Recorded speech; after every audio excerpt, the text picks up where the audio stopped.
नमस्कार। आज हम एक ऐसी चीज पर बात कर रहे हैं जो मशीन लर्निंग में काम करने वालों के लिए काफी आम है। हाँ, मतलब ये जो एक्सपेरिमेंट्स होते हैं उनको मैनेज करना। बिल्कुल। इतने सारे रन्स, अलग अलग सेटिंग्स, पता ही नहीं चलता कब क्या किया था। सही कहा। और हमारे पास जो सोर्स मटेरियल है वो इसी बारे में है। एक गाइड है जो ML फ्लो नाम के टूल पर फोकस करती है। हाँ, ML फ्लो। तो लगता है ये इसी प्रॉब्लम का कोई सोल्यूशन है। हाँ है तो। देखिए, कोई भी ML प्रोजेक्ट लीजिए, सैकड़ों कभी कभी हजारों एक्सपेरिमेंट्स होते हैं। हाँ, डेटा बदला, पैरामीटर बदले। बिल्कुल। और बिना किसी सिस्टम के मतलब कुछ हफ्तों बाद याद करना भी मुश्किल है कि वो बढ़िया रिजल्ट कैसे आया था। वही, अरे यार वो कौन सा वाला रन था, ये फीलिंग। हाँ हाँ हाँ। तो ML फ्लो इसी क्या कहते हैं उलझन को सुलझाने का एक तरीका है। अच्छा, गाइड में बताया है कि इसके 4 मेन हिस्से हैं: ट्रैकिंग, प्रोजेक्ट्स, मॉडल्स और रजिस्ट्री। हाँ बिल्कुल। तो आज की चर्चा का मकसद यही है कि हम समझें कि हर ट्रेनिंग रन को उसके पैरामीटर्स, मेट्रिक्स, आर्टिफैक्ट्स और मॉडल के साथ ट्रैक करने के लिए ML फ्लो कैसे यूज करें। और ये सिर्फ सुविधा की बात नहीं है, ये जरूरी भी है। अच्छा, जरूरी कैसे? देखिए, कंपनियां इसे सिर्फ बेस्ट मॉडल चुनने के लिए यूज नहीं करती। ये ट्रांसपेरेंसी और रीप्रोड्यूसिबिलिटी के लिए भी बहुत अहम है। मतलब कोई भी देख सके कि क्या हुआ था और दोबारा कर सके। हाँ, खासकर फाइनेंस या हेल्थ केयर जैसे सेक्टर्स में। वहाँ रेगुलेशंस होते हैं, ऑडिट ट्रेल्स चाहिए होते हैं, तो ऐसी ट्रैकिंग बहुत जरूरी हो जाती है। सही बात है। ऑडिटिंग का एंगल तो मैंने सोचा ही नहीं था। तो ये सिर्फ बेस्ट रन ढूंढना नहीं है। नहीं, बिल्कुल नहीं। ये एक सिस्टम बनाने जैसा है जहां हर एक्सपेरिमेंट रिकॉर्ड हो, ताकि आप बाद में भी समझ सकें कि क्या काम किया क्या नहीं। ओके, तो अगर किसी को शुरू करना हो तो मुश्किल है क्या इसको सेटअप करना? नहीं नहीं, शुरुआत तो काफी सीधी है। गाइड कहती है बस पिप इंस्टॉल MLFRO हो गया। बस इतना ही? हाँ, इंस्टॉलेशन के लिए। फिर एक यूजर इंटरफेस आता है इसका। उसे चलाने के लिए टर्मिनल में MLFRO UI लिखो। अच्छा, और वो कहाँ दिखेगा? वो आपके ब्राउजर में खुल जाएगा, आमतौर पर लोकल होस्ट 5000 पर। और जो भी आप लॉग करोगे वो बाय डिफॉल्ट आपके कंप्यूटर में ML रन्स नाम के फोल्डर में सेव होता जाएगा। ठीक है, ये तो आसान लग रहा है। पर इसे अपनी ट्रेनिंग स्क्रिप्ट में कैसे डालें? मतलब मान लीजिए मेरे पास train.py फाइल है। हाँ, तो उसमें भी ज्यादा कुछ नहीं बदलना पड़ता। आपको बस अपनी स्क्रिप्ट में MLFRO इंपोर्ट करना है। ओके। फिर जहां आपकी ट्रेनिंग शुरू होती है वहां MLFRO.start रन करके एक कॉन्टेक्स्ट बना लेते हैं। कॉन्टेक्स्ट मतलब एक ब्लॉक जैसा? हाँ, एक तरह से। उस ब्लॉक के अंदर आप चीजें लॉग कर सकते हैं, जैसे MLFRO.log पैराम से हाइपर पैरामीटर गाइड में अल्फा का उदाहरण था। अच्छा, जैसे लर्निंग रेट या बैच साइज वगैरह? बिल्कुल। और MLFO.log मैट्रिक्स से परफॉर्मेंस मैट्रिक्स, जैसे RMSE या एक्यूरेसी।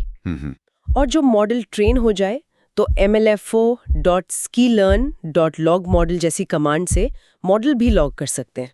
तो ये सिर्फ नंबर्स ही लॉक करता है, पैरामीटर और मैट्रिक्स, या और भी कुछ जैसे कोई चार्ट वगैरह बना ट्रेनिंग में वो भी सेव कर सकते हैं? हाँ बिल्कुल। यहीं पर आर्टिफैक्ट्स आते हैं। आर्टिफैक्ट्स? हाँ, MLFO.log आर्टिफैक्ट्स फंक्शन है। इससे आप कोई भी फाइल उस रन के साथ जोड़ सकते हैं। कोई भी फाइल? जैसे कंफ्यूजन मैट्रिक्स की इमेज हो गई, या फीचर इंपॉर्टेंस का प्लॉट, या शायद डेटा की कोई समरी फाइल, कुछ भी। अरे वाह, ये तो काफी काम का है। मतलब पूरा कॉन्टेक्स्ट सेव हो जाता है रन का। एग्जैक्टली। सिर्फ नंबर नहीं बल्कि पूरी कहानी। तो ये सब लॉग तो कर दिया, अब ये सब दिखेगा कहाँ? आपने वो UI बताया था। हाँ, MLFO UI वही मेन जगह है जहाँ ये सारी जानकारी एक साथ दिखती है। डैशबोर्ड जैसा? हाँ बिल्कुल। एक डैशबोर्ड या कह लें लीडर बोर्ड आपके सारे एक्सपेरिमेंट्स के लिए। आप सारे रन्स देख सकते हैं, उन्हें मैट्रिक्स के हिसाब से सॉर्ट कर सकते हैं, पैरामीटर्स कंपेयर कर सकते हैं। और वो आर्टिफैक्ट्स भी वहीं दिखेंगे? हाँ, हर रन से जुड़े आर्टिफैक्ट्स भी वहीं देख सकते हैं। डेटा साइंटिस्ट अक्सर इसी UI में बहुत सारे रन्स को कंपेयर करते हैं डिप्लॉयमेंट के लिए बेस्ट मॉडल चुनने से पहले।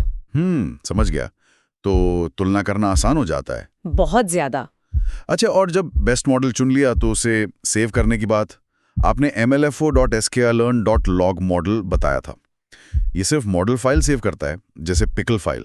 नहीं, उससे ज्यादा करता है। ये मॉडल को एक स्टैंडर्ड MLFO मॉडल फॉर्मेट में पैक करता है। Standard format? इसका क्या मतलब? मतलब उसमें सिर्फ मॉडल ऑब्जेक्ट जैसे पिकल फाइल ही नहीं होता, उसके साथ ये जानकारी भी होती है कि इसे चलाने के लिए कौन सी लाइब्रेरीज चाहिए, उनके वर्जन क्या है, जैसे कोंडा एनवायरनमेंट फाइल या पिप रिक्वायरमेंट्स फाइल।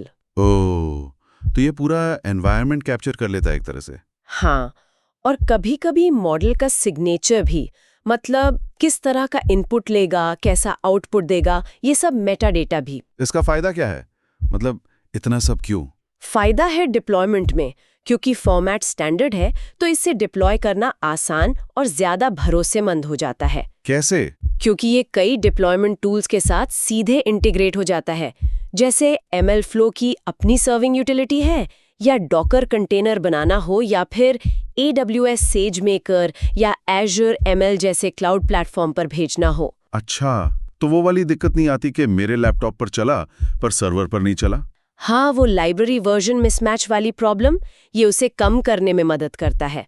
ये MLflow मॉडल्स कंपोनेंट की ताकत है। और शायद ये रजिस्ट्री वाले हिस्से से भी जुड़ता है जिसका जिक्र शुरू में हुआ था। हाँ बिल्कुल, एक बार मॉडल इस फॉर्मेट में लॉग हो गया तो उसे MLflow मॉडल रजिस्ट्री में रजिस्टर कर सकते हैं। रजिस्ट्री क्या करती है? वो मॉडल्स को मैनेज करने की एक सेंट्रल जगह है।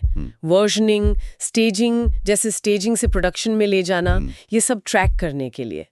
और वो जो MLFO प्रोजेक्ट्स था, वो कोड को इस तरह पैकेज करता है कि कोई भी उसे आसानी से दोबारा चला सके। अच्छा, और तो ये सब मिलकर एक पूरा MLOps वर्कफ्लो बनाते हैं। सही। आज हमने मेनली ट्रैकिंग पर फोकस किया, पर ये सारे हिस्से एक साथ काम करते हैं। तो मतलब निचोड़ ये है कि ये गाइड बताता है कि MLFO कैसे उस शुरुआती क्या कहते हैं chaos को, मशीन लर्निंग एक्सपेरिमेंट्स की अव्यवस्था को ऑर्गेनाइज करता है। हाँ, पैरामीटर्स, मेट्रिक्स, आर्टिफैक्ट्स लॉग करना, रन्स कंपेयर करना, और सबसे जरूरी मॉडल को एक स्टैंडर्ड डिप्लॉयमेंट रेडी फॉर्मेट में सेव करना, जिससे पूरी प्रक्रिया काफी स्ट्रीमलाइन हो जाती है। बिल्कुल। इन स्टेप्स से एक्सपेरिमेंट ट्रैक हो जाते हैं, रिजल्ट विजुअलाइज हो जाते हैं, और आखिर में एक स्टैंडर्ड मॉडल मिलता है जो प्रोडक्शन में जाने को तैयार है। यहाँ एक सवाल आता है दिमाग में, चलो एक्सपेरिमेंट ट्रैक हो गए, बेस्ट मॉडल चुन लिया, वो स्टैंडर्ड फॉर्मेट में है भी, तो उसे असल में डिप्लॉय करना कितना आसान या मुश्किल होता है, मतलब रियल वर्ल्ड में? और क्या क्या तरीके हो सकते हैं उसे डिप्लॉय करने के? ये सोचने वाली बात है आगे के लिए। हाँ बिल्कुल, वो अपने आप में एक पूरा चर्चा का विषय है।